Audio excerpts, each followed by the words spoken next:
अगर आप समोसा, कचौड़ी, पकौड़ी, वही पुराने नाश्ते खा कर के बोर हो गए हैं और चाहते हैं कोई डिफरेंट सी यूनिक सी रेसिपी, तो एक बार आप इस रेसिपी को ज़रूर से ट्राई करना।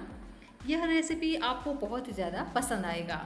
जी हाँ फ्रेंड्स, इस रेसिपी को हम बना करके तैयार करेंगे पोहा और बेसन से। साथ ही यूज़ करेंगे 2 उबले हुए आलू का। यही मुख्य 3 मेन इंग्रेडिएंट्स के साथ में इस रेसिपी को बना करके तैयार करेंगे।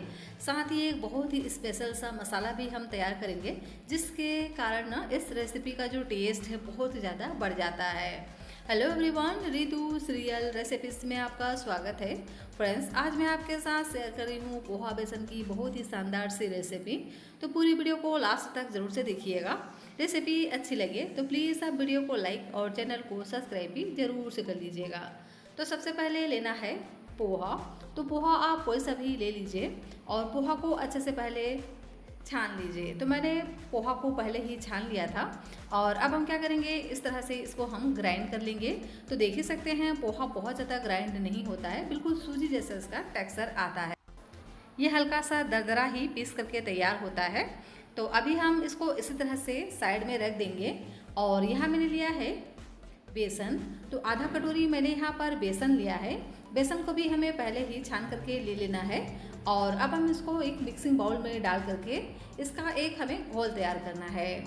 तो बेसन में पानी एक साथ बिल्कुल भी नहीं डालिएगा, थोड़ा थोड़ा करके आप इसमें पानी डालें और इसका एक पहले गाढ़ा सा घोल बना करके तैयार करें। एक साथ इसमें हम पानी डाल देते हैं ना, तो इसमें लम्स पड़ ही जाते हैं और इसे फोड़ने में फिर एक्स्ट्रा टाइम लग जाता है।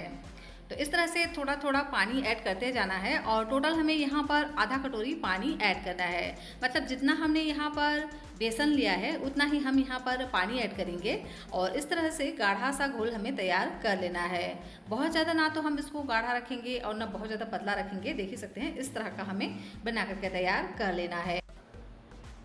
और अब हम इसमें डाल देते हैं कलर के लिए हल्दी का पाउडर।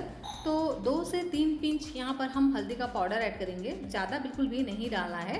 और इसे हम मिक्स कर लेंगे और लीजिए बहुत ही परफेक्ट सा बटर हमारा बन करके तैयार हो गया है। बटर बोल सकते हैं आप इसको। और अब हम इसमें डाल देंगे कुछ मसाले, जिससे ये और भी ज़्यादा टेस्टी और चटपटा बन करके तैयार होगा। तो सबसे पहले डालेंगे नमक स्वाद के अनुसार। इसी के साथ ही में डाल देते हैं आधा छोटा चम्मच जीरा। साथ ही में ऐड करेंगे आधा छोटा चम्मच धनिया पाउडर और साथ में ऐड करेंगे आधा छोटा चम्मच चिली फ्लेक्स और साथ में ऐड करेंगे भुने हुए जीरे का पाउडर। इससे ना बहुत ही बढ़िया सा टेस्ट आता है, तो इसे आप ज़रूर से ऐड करिएगा। और इसी के साथ ही में यहाँ पर हम डाल देते हैं वाइट वाला तिल। 1 चम्मच जितना हम यहाँ पर वाइट वाला तिल डालेंगे और साथ में डालेंगे चटपटा टेस्ट के लिए चाट मसाला। अब हम इन सभी मसालों को बढ़िया से मिक्स कर लेंगे।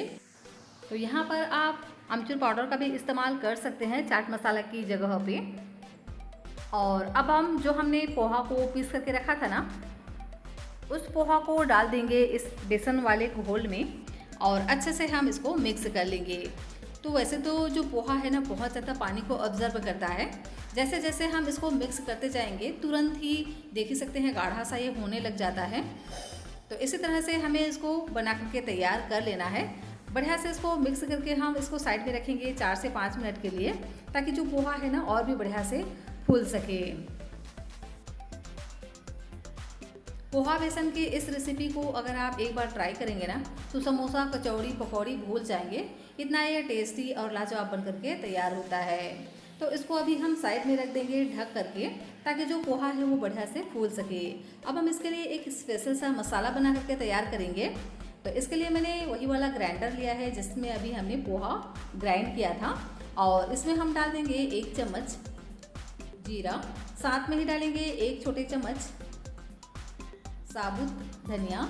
इसी के साथ ही में डाल देते हैं 1 छोटे चम्मच सौंफ और साथ में डाल देंगे ताज़ा फ्रेश हरा धनिया।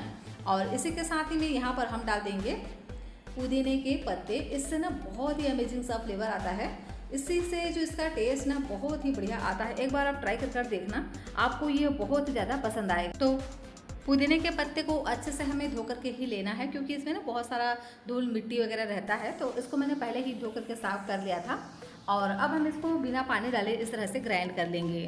तो देखिए इस तरह से हमें इसको दरदरा सा बना करके तैयार करना है, पानी वगैरह नहीं डालना है, इसका हम चटनी नहीं बना रहे हैं। देखिए इस तरह से हम बना करके तैयार करेंगे ना, इसे हम नाश्ते में यूज़ करने वाले हैं। इसका टेस्ट बहुत ही बढ़ जाएगा अगर आप इसे इस तरह से नाश्ते में यूज़ करेंगे तो पूरी वीडियो को लास्ट तक ज़रूर से देखिएगा, तभी यह रेसिपी आपको समझ आएगी और बहुत ही ज़्यादा पसंद भी आएगी। तो इसको अभी हम साइड में रख देंगे और यहाँ मैंने लिया है एक बड़े साइज़ का उबला हुआ आलू। तो यहाँ पर हम एक आलू को अभी ग्रेट कर लेते हैं और इसको हम इस तरह से छोटे वाले ग्रेटर से ग्रेट कर लेंगे। तो ये बहुत ही आसानी से ग्रेट हो जाते हैं, चाहे तो आप इसे हाथों से मसल करके भी ले सकते हैं, लेकिन इस तरह से ग्रेटर से ग्रेट कर लेंगे ना तो बहुत ही आसानी से ग्रेट हो जाते हैं। बिल्कुल भी इसमें बड़े टुकड़े नहीं होते हैं। तो एक आलू को हमें इस तरह से ग्रेट कर लेना है और जो हमने दूसरी आलू ली है ना उसका इस्तेमाल हमें बाद में करना है। तो अभी हम इस आलू को साइड में रखेंगे और चलते हैं गैस के पास। तो यहाँ मैंने एक पैन लिया है, इसमें हम 1 चम्मच डाल देते हैं ऑयल। ऑयल हल्का सा गर्म हो जाए तो उसके बाद यहाँ पर हम डालेंगे सौंफ, आधा छोटा चम्मच यहाँ पर हम सौंफ ऐड करेंगे और साथ में ही ऐड करेंगे थोड़ा सा जीरा। तो आधा छोटा चम्मच ही यहाँ पर हम जीरा का इस्तेमाल करेंगे और सभी चीज़ों को हम हल्का सा क्रैकल होने देंगे और साथ में डाल देते हैं तीखेपन के लिए हरी मिर्च। तो यहाँ मैंने 2 हरी मिर्च को इस तरह से बारीक बारीक कट करके ऐड कर दिया है। अगर आपके घर में छोटे बच्चे हैं तो यहाँ पर आप इसे स्किप भी कर सकते हैं। और अब हम इसमें डाल देंगे प्याज। तो प्याज को इस तरह से बारीक बारीक कट करके ही हमें ऐड करना है और इसको हम 1 से 2 मिनट के लिए भून लेंगे। तो प्याज को बहुत ज़्यादा हमें नहीं भूनना है, हल्का सा इसको भून लेना है, मतलब इसका जो क्रंची टेस्ट है ना, क्रंचीनेस है, उसको हमें बरकरार रखना है। और अब हम इसमें डाल देंगे जो आलू हमने ग्रेट करके रखा था ना उसे, और इसी के साथ ही में डाल देते हैं कुछ मसाले जिससे नाश्ता और भी ज़्यादा टेस्टी और फ्लेवरफुल बन करके तैयार हो। तो डालेंगे 1/4 चम्मच यहाँ पर हल्दी का पाउडर। इसी के साथ ही में डाल देते हैं 8 से 10 करी लीव्स, इस तरह से बारीक बारीक कट करके ऐड करना है और इन आलूओं को अच्छे से मिक्स करते हुए हमें भून लेना है। इस तरह से आलू को अगर आप भून करके लेंगे ना तो बहुत ही बढ़िया इसमें टेस्ट आता है। इसी तरह से चलाते हुए आलू को हमें कलहारना है, मतलब हल्का सा ये गोल्डन कलर आ जाए आलू में, हल्का हल्का सा, इस तरह से हमें इसको भूनते जाना है। तो 2 से 3 मिनट का ही समय लगता है, बहुत ज़्यादा समय नहीं लगता। तो इस तरह से मिक्स करते हुए अच्छे से हमें चलाते रहना है और 2 से 3 मिनट के लिए बढ़िया से भून लेंगे। तो अब हम इसमें कुछ मसाले ऐड कर देते हैं। तो डालेंगे स्वाद के अनुसार नमक और इसी के साथ ही में डाल देते हैं कसूरी मेथी। तो इससे ना बहुत ही बढ़िया सा टेस्ट आता है, तो आप इसे ज़रूर से ऐड करना और इसे भी हम इसी तरह से चलाते हुए हल्का सा भून लेंगे। तो यहाँ अभी हम बहुत ही कम मसालों का यूज़ करेंगे, क्योंकि जो हमने दरदरा सा पीस करके रखा था ना मसाला, उसका यूज़ हम यहाँ पर करने वाले हैं। इससे बहुत ही गजब का टेस्ट आता है। पुदीने का पत्ते का यूज़ आप कर देखना आलू के साथ में, इसका टेस्ट आपको बहुत ज़्यादा पसंद आएगा। तो क्या करेंगे, सभी मसालों को हम इसमें ऐड कर देते हैं जो हमने ग्राइंड करके रखा था और इसे हम 1 से 2 मिनट के लिए और बढ़िया से भून लेंगे, जिससे इसका जो कच्चा टेस्ट है वो हल्का सा निकल जाए। तो कंटिन्यू इसी तरह से चलाते हुए हमें 1 से 2 मिनट के लिए और भून लेना है। और देख ही सकते हैं सभी मसाले भी बढ़िया से भून चुके हैं, आलू भी बढ़िया से भून चुका है। तो बहुत ही चटपटा सा आलू का मसाला हमारा बन करके तैयार हो गया है। इस आलू की चटपटी फीलिंग के साथ में जो हम नाश्ता बनाने वाले हैं ना, एक बार आप बना करके देखिएगा, आपको बहुत ज़्यादा पसंद आएगा। तो आलू का एक स्पेशल सा पुदीने वाला मसाला तो हमारा बन करके तैयार हो गया है। इसको हम अभी साइड में रखेंगे और इधर देख लेते हैं। ये देखिए जो पोहा और बेसन है ना, ये भी बढ़िया से फूल करके तैयार हो गया है और एकदम गाढ़ा सा बन करके तैयार हो गया है। हाथ से इस तरह से छू करके देखेंगे ना तो एकदम ड्राई ड्राई ऐसा ही आपको लगेगा। तो बिल्कुल इसी तरह से इसको हमें तैयार करना है, क्योंकि हम इसमें डालने वाले हैं आलू। तो जो आलू हमने बचा करके रखा था ना, उबला हुआ आलू, उसे हम इसमें इस तरह से ग्रेट करके डालेंगे तो ये बिल्कुल परफेक्ट कंसिस्टेंसी में आ जाएगा और नाश्ता हमारा एकदम ही डो की तरह बन करके तैयार हो जाएगा। तो यहाँ मैंने एक उबला हुआ आलू लिया है। ज़रूरत के हिसाब से यहाँ पर आलू की क्वांटिटी को आप कम ज़्यादा कर सकते हैं। मतलब अगर आपको ये थोड़ा सा ड्राई लगे तो यहाँ पर आप आलू की क्वांटिटी को बढ़ा भी सकते हैं, या अगर आप यहाँ पर आलू इस्तेमाल न करना चाहें तो यहाँ पर आप थोड़ा थोड़ा पानी ऐड करते हुए छिड़कते हुए इस तरह से डो लगा करके तैयार कर लीजिए। तो अच्छे से मसलते जाना है और इस तरह से हमें डो की तरह इसको बना करके तैयार करना है। तो मैंने यहाँ पर पानी वगैरह का इस्तेमाल नहीं किया है, आलू से ही हम इसको इस तरह से मिक्स करते हुए इसका डो बना करके तैयार करेंगे।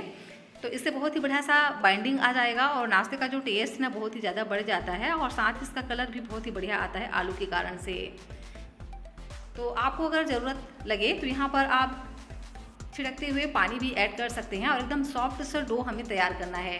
तो देखिए इस तरह से मैंने इसका सॉफ्ट सा डो बना करके तैयार कर लिया है और अब हम इसको 2 इक्वल पार्ट में डिवाइड कर इस तरह से 2 बड़े लोई तैयार कर लेंगे।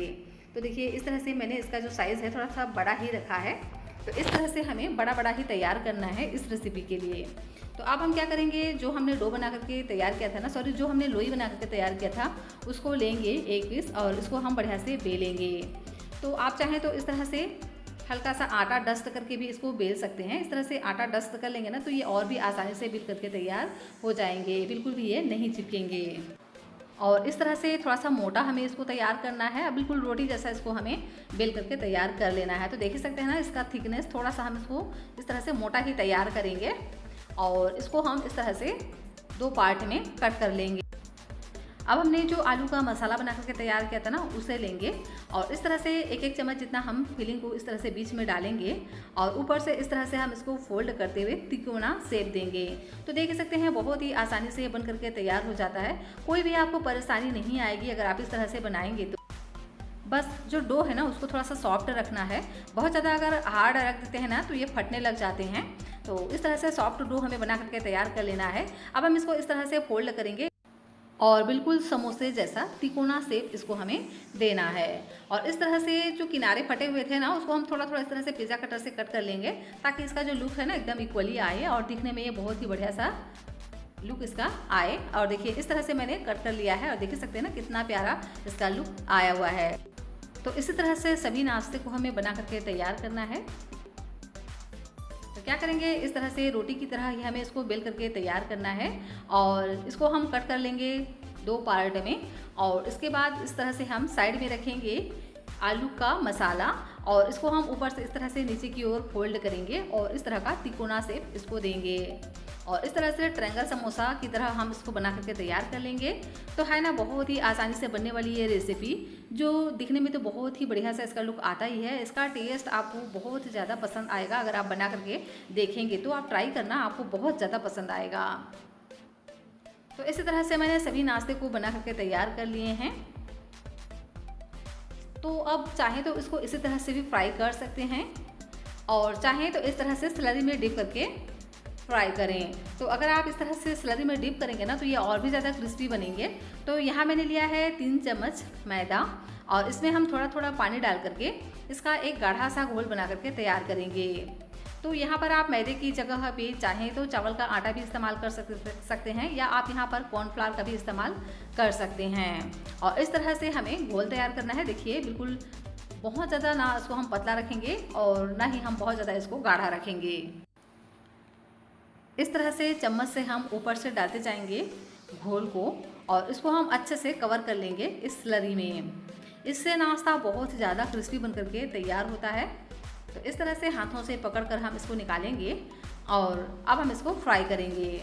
तो इसे फ्राई करने के लिए ऑयल को मैंने मीडियम आंच पर पहले ही बढ़िया से गर्म कर दिया है और इस तरह से एक एक पीस हम डालते जाएंगे। तो क्योंकि मैंने इसका जो साइज़ है थोड़ा बड़ा ही रखा है तो एक बार में जितना आएगा उतना मैं इस तरह से डाल दूँगी। अगर आप इसका साइज़ छोटा रखेंगे ना तो आप यहाँ पर 4 पीस भी ऐड कर सकते हैं। और इस तरह से हम डाल करके इसको मीडियम आंच पर 2 से 3 मिनट के लिए एक साइड से पकने देंगे।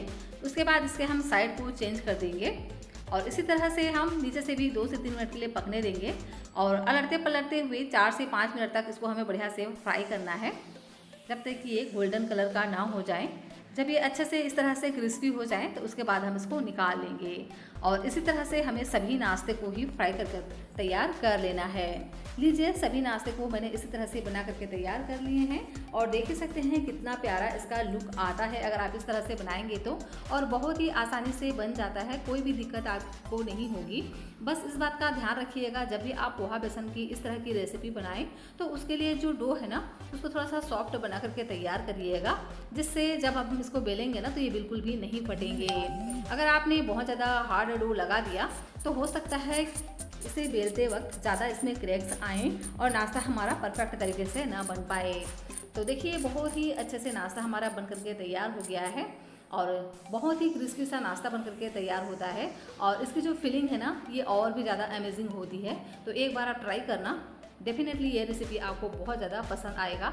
तो अगर आप एक ही तरह के नाश्ते से बोर हो गए हैं तो एक बार पोहा बेसन की इस रेसिपी को ज़रूर से ट्राई कर देखना, आपको ये बहुत ज़्यादा पसंद आएगा। तो इस रेसिपी को आप किसी भी चटनी या आप इसे सब्जी वगैरह के साथ भी सर्व कर सकते हैं या आप इसे ऐसे भी खाएंगे ना तो भी ये बहुत ज़्यादा टेस्टी लगेंगे। तो फ्रेंड्स, रेसिपी अगर आपको अच्छी लगी हो तो प्लीज़ आप वीडियो को लाइक और चैनल को सब्सक्राइब ज़रूर से कर लीजिएगा।